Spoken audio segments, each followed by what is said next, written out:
announced this afternoon that Troy Taylor has been fired as Stanford's head football coach. And for those who follow Stanford football, or really from anyone from the outside, I wouldn't really be surprised by this. I mean, when you go 3-9 in the past 2 seasons, Stanford has always been a pretty patient football program, even with the years of David Shaw, who was a phenomenal coach. I mean, Stanford's a really difficult job. I mean, when you look at between the academic rigor of the program, recruiting in a state like California where it is brutally competitive, now being in the ACC where the majority of your counterparts are on the East Coast and you're traveling a significant amount all the time, no matter what. And when you kind of bubble all those things together, it makes it for a uniquely challenging job. And I think we saw that a lot with Troy Taylor now that he's been fired. And it's definitely going to be a little intriguing to see where they go from here, because in many ways, Stanford is not what you would call a very attractive job in many ways. I mean, because the thing about Stanford is it requires a very specific type of player and a very specific type of coach to really lead these guys too. Because I guess from one perspective, you can be excited about some of the young playmakers that they have on the team. And you're probably going to be experiencing this for a little while now, but even having Andrew Luck as your general manager, for example, you say to yourself, hey, he's articulate, he's a smart guy, he's got a good head on his shoulders, he's an alumni, and he knows exactly what the strengths and weaknesses of this program are. And to have a guy like that to be able to handle some of the administrative issues that now the head coach won't really have to deal with, so they can focus strictly on recruiting guys, fundraising, and hopefully doing a little bit of training when you can. That really seems to be the bread and butter of what you would want as a head coach. So definitely seeing that they have a general manager now, and that's just simply going to be a model that we see within college football more and more and more, to the point where really all the top 4 programs in the country have a equivalent of a general manager. And with that said, the next thing we kind of ask ourselves is 2 questions. One, how was their outlet looking even before the season began? Because now that we're looking at their 2025 schedule, and it's not particularly easy. I mean, they play some rather difficult non-conference games, not so much as the caliber of talent necessarily, but the fact of just how much more traveling that you have to do. For example, they start off the year on the road versus Hawaii, which, they're Timmy Chang and that team, they are still in a rebuilding phase and they're kind of figuring things out too. But at the same time, it's never easy to travel to Hawaii. And especially too, when I just mentioned that they travel on the East Coast for the most part, that's a really difficult position to be in. So you start there, then you play against San Jose State, and also you're traveling to Virginia twice. You're going down to Miami, you're going down to Florida State, and you're playing some of the tougher ACC opponents that, quite frankly, really would make you a little bit nervous if you're Stanford. So now you're at the point where you're already kind of facing yourself in a growing pain sort of situation where really the ceiling this going to the season was probably 4 or 5 wins if we all want to be realistic. I mean, even if they made 6 wins to get to a bowl game, I would argue that's a pretty phenomenal season and something to be excited about too. So when you have all those things kind of coming together, and you're facing another grueling schedule. You, for the most part, have lost a lot of your sort of senior players to the draft or to simply graduating. And on top of all the difficult things that come with the job to begin with, it's going to be one tall order for whoever takes this job at Stanford. But I think there are a couple head coaches that kind of come to mind that I think would be phenomenal candidates for this job. And, for those of you who have probably read an article or two about who Stanford could possibly go after, I mean, I would say the most common names that I've probably seen out there have been some of the academy head coaches. So a big example is Troy Calhoun, who's been Air Force's head coach since 2007. And although I do think he is a phenomenal coach and somebody that I do think could take that step, to me, he seems pretty passionate about that job. And, considering that is his alma mater too, it kind of just makes it seem like that's probably not the move he would make, even though the Mountain West is a little bit closer to Stanford. So it is possible that they can go with that move. I mean, another name that kind of came up in multiple head coaching job searches this year was Jeff Monken over at Army. And I've spoke very highly of them on the program. And, I think from a timing standpoint, their candidates are going to be a little bit limited. Now, granted, they are going to talk to a number of head coaches who are primarily in the Power Five or in the Group of Five world, but at the same time, too, I think there are a couple other guys that they can possibly go after who I think would make a ton of sense. And the thing is too, I mean, I mentioned a little bit ago, there are a number of different things that you're going to have to need.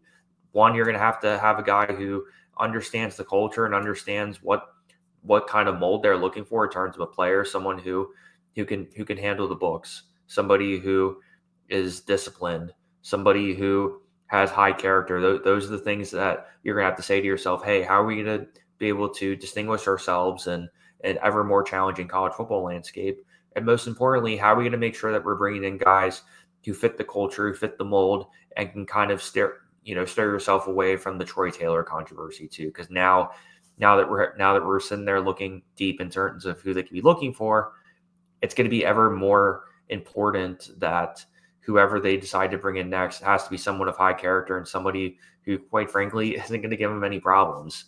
And with that said, I have two candidates in mind that really, I would argue, would be a really great fit. And I will say that this is not exactly a sexy hire. This is not these are not candidates that necessarily a lot of people are going to be excited about. However, I am looking at this from a practical perspective. I'm looking at this from just their general accomplishments perspective. And I'm also looking at this from a, hey, this is assuming that you are going to get a little bit of time, that they are going to be a little bit patient with you, and that they are going to give you the resources to be able to get this job done.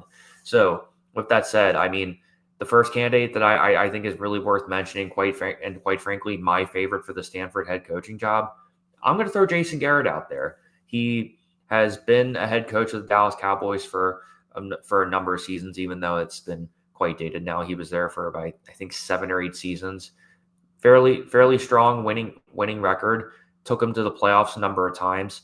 Is a really solid offensive mind, and somebody who for the most part is a good leader, and somebody who's not going to rock the boat too much. And what I mean by that is, when he was over with the Cowboys, it was primarily Jerry Jones's world, and Jason Garrett is one of those guys. He can be a little bit of a yes man, but also somebody who can recruit, who understands the challenges of being in that environment too, especially when he graduated from an Ivy League school, so he understands the challenges and the circumstances that come with being at a program like this.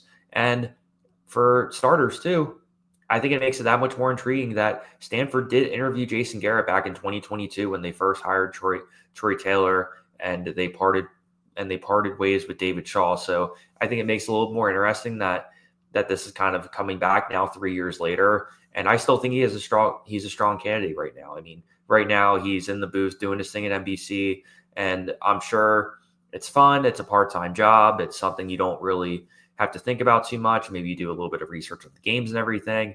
But I think if he's itching to get back into coaching, I think this Stanford job makes all the sense in the world. And I think for the most part, as long as they're patient with him, as long as Jason Garrett is okay with the grind that is college, now being a college football head coach, I think it could be a phenomenal fit.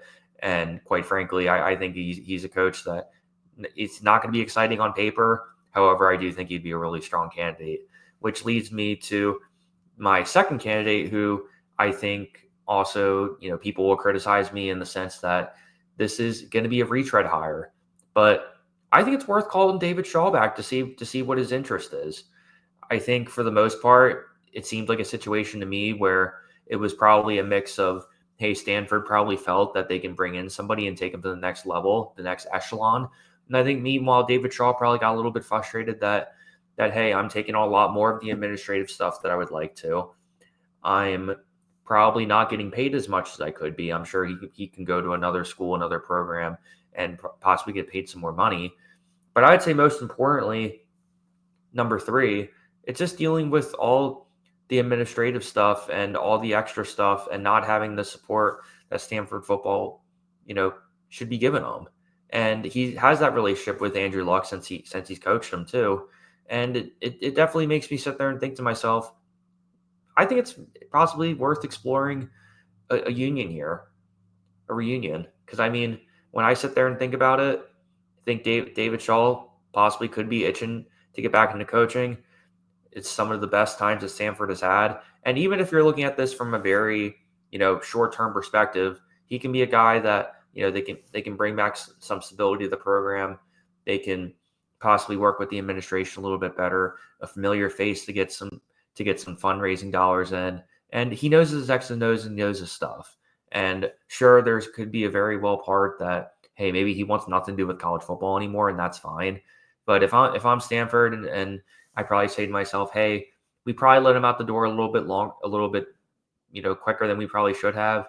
And David Shaw maybe has second thoughts, considering that no real NFL job has kind of come his way, or maybe a stronger Power 4 job with a little bit more resources and possibly a higher salary. Considering that hasn't come to fruition yet, I don't think it's a bad idea to give him a call if Jason Garrett doesn't work out, or one of the service academy coaches don't end up coming to Stanford. But yeah, let me know what you guys think. I mean, I think Stanford is going to be in a really difficult spot considering the growing pains that they're in, the new conference that they're in, the new set of opponents that they're in.